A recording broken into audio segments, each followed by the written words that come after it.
you got me, but he started, Yes. but he didn't stay in very long because no. all of a sudden you see, oh, number 20, he's there. But Skip, let me ask you this. You said they should let Tony Pollard start. Do you believe that Zeke is taking any carries away from Tony Pollard? I believe he's going to get the same amount of carries whether he starts or not. So if that's the case, what is it hurting to let Zeke start? You just want starts on your resume? Because look what he had, 15 carries to 15 carries. Okay, I can still make a case, that, as I did last week, that should at least be 20 carries to 10 carries.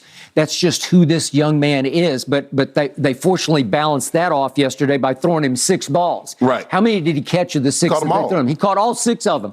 That's for 109 yards. And I keep telling you that his acceleration is mind-blowing because it doesn't translate through your TV. Right. But he is accelerating past DBs like they're standing still. Oh, yeah, it does. Skip, what surprised me yesterday is with the force in which he runs with. They had him for like a 1 yard, 2 yard gain, and he's ending up getting 4 or 5 yards. I'm like, bro, you're not that big. You're not a Derrick Henry. Derrick Henry, we expect him to plow through. They hit him at the line of scrimmage. He falls forward and gets 4 or 5 yards. You watched Tony Pollard run yesterday, Skip. There are a lot of times they had him at the initial contact at the line. I've been seeing that for 3 years. I'm like, where he gets low, he gets his legs up under him, and he can bench press, man. He can squat press. He can push the pile if he needs to.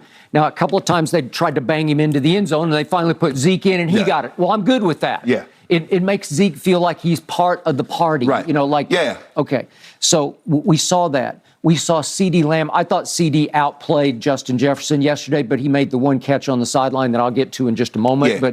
But the point is, that set up the 2 60-yarders, which brings me to my pettest peeve about the Green Bay game. You just saw Brett Maher make 2 from 60. He's now made more 60-plus yard kicks than any field goal kicker in the history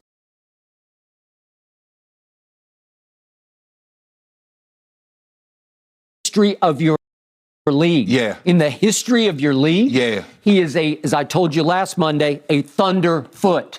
So help me out. In overtime, you get down to whatever it was, 3rd and 4, and it's a 53-yard field goal, and I realized it was outside into some wind. I'm doing it. I'm trying it because he's a thunderfoot.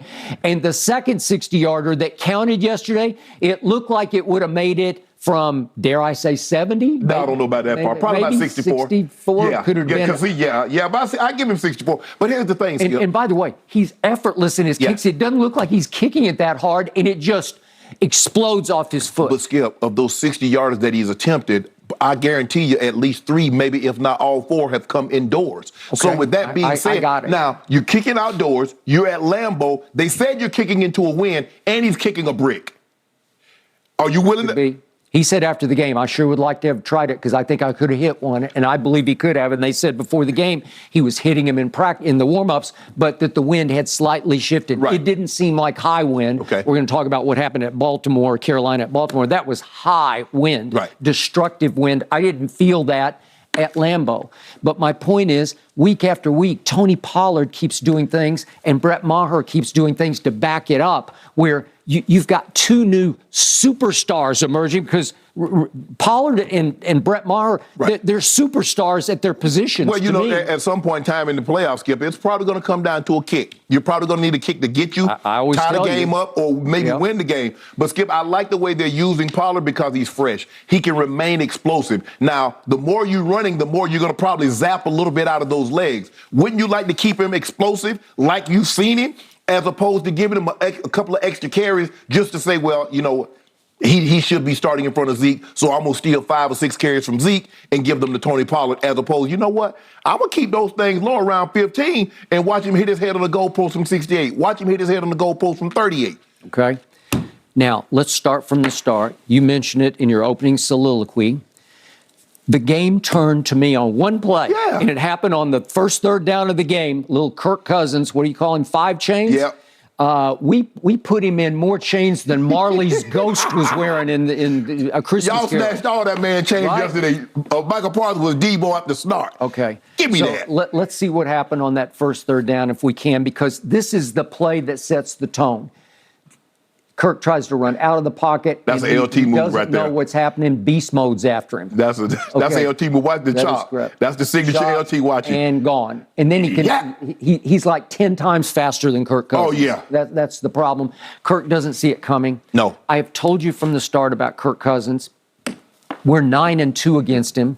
We own him the way Aaron Rodgers has owned us. So that's what just happened in back-to-back weeks. You saw Aaron Rodgers own us when it mattered. Right. And right from the start, we own Kirk Cousins.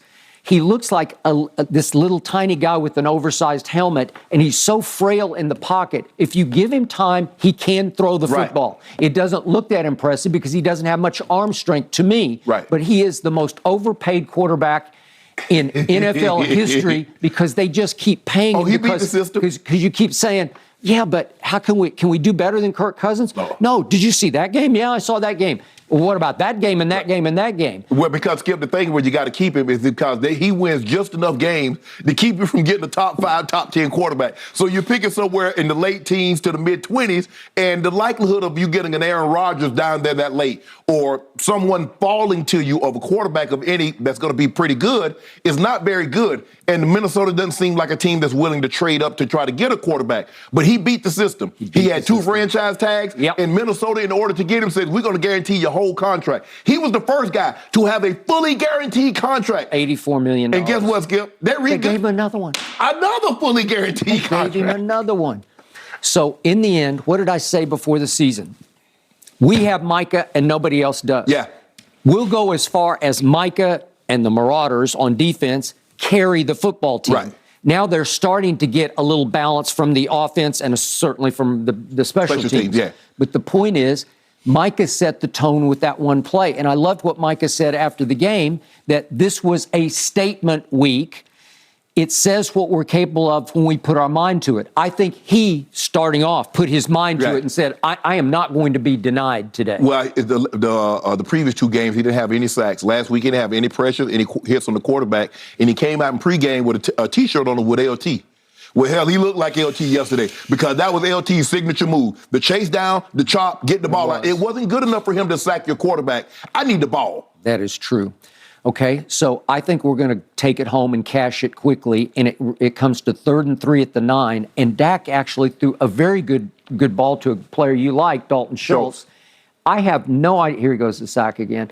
I have no idea what happened to this ball in the end zone because Dalton Schultz couldn't get his other arm up, and I don't know if it's being held or he just didn't see the football in time. Right. But this, we're still showing the sack. We got to go to 3rd and 3 at the 9, throwing it to Dalton Schultz in the end zone. Here we go.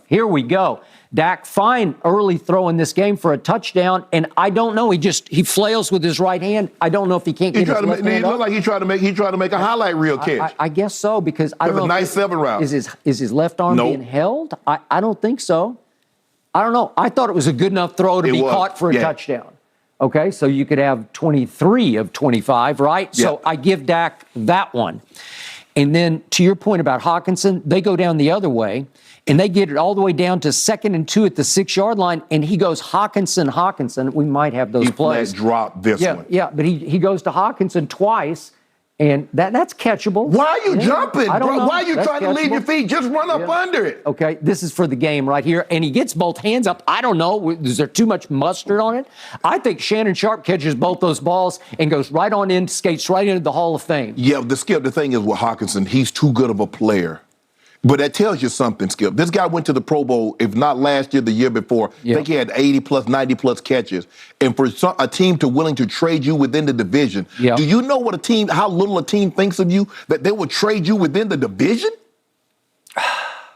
I was shocked by it, but after yesterday, I was not shocked. And I think you make the point. I think Detroit was onto something, and Detroit didn't miss him against the Giants yesterday. He's just right now, he's inconsistency. I think he has some demons in his own head that he needs to clear up. But I still think he's a solid tight end, Skip. Okay. Then we get to Tony Pollard's emergence. And if we could see the 2 plays quickly in that big touchdown drive that starts to open the floodgates, it's 75 yards in 10 plays. But he has back-to-back runs of 18 and 20. Here's the first one. And he just slithered through. He just spurts through the hole. And all of a sudden I say, where did that come from? I thought he was stymied at the line of scrimmage. And here goes the 20-yarder. He spins off, and he's off to the races. Look at the acceleration.